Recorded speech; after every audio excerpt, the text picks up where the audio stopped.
వచ్చేటువంటి మున్సిపల్ ఎన్నికల్లో మేము నీతి నిజాయితీతోటి అభివృద్ధి లక్ష్యంగా పనిచేస్తాం కాబట్టి భారతీయ జనతా పార్టీ కౌన్సిలర్స్ను గెలిపించాల్సిందిగా నేను అన్ని మున్సిపాలిటీలో ఉన్నటువంటి ప్రజలకు విజ్ఞప్తి చేస్తాను.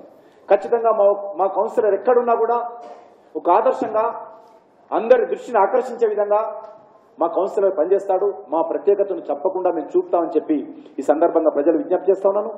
ఈరోజు సుమారు 10,000 కోట్ల రూపాయలు మున్సిపాలిటీస్కు రావాల్సినటువంటి డబ్బులు కాంగ్రెస్ పార్టీ పాపం కారణంగా, కాంగ్రెస్ పార్టీ నిర్లక్ష్యం కారణంగా, కాంగ్రెస్ పార్టీ అప్రజాస్వామిక చర్యల కారణంగా, కాంగ్రెస్ పార్టీ ముందు చూపు లేని కారణంగా ఈరోజు కేంద్ర ప్రభుత్వం దగ్గర 10,000 కోట్ల రూపాయలు ఆగిపోయినాయి. అవి మున్సిపాలిటీలో ఖర్చు పెట్టాల్సిన డబ్బులు. కాబట్టి ఈరోజు మున్సిపాలిటీలలో పూర్తిగా ఈరోజు మరి నిర్వహణ లోపం కారణంగా ప్రజలు ఇబ్బందులకు గురవుతున్నారు, నరకయాతన పడతా ఉన్నారు.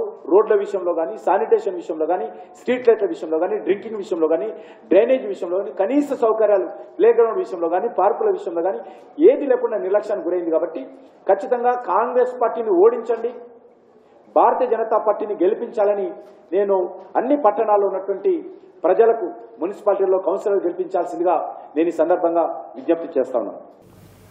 They are not aligning with the Congress. For the Congress going alone, and the major parties are these three parties.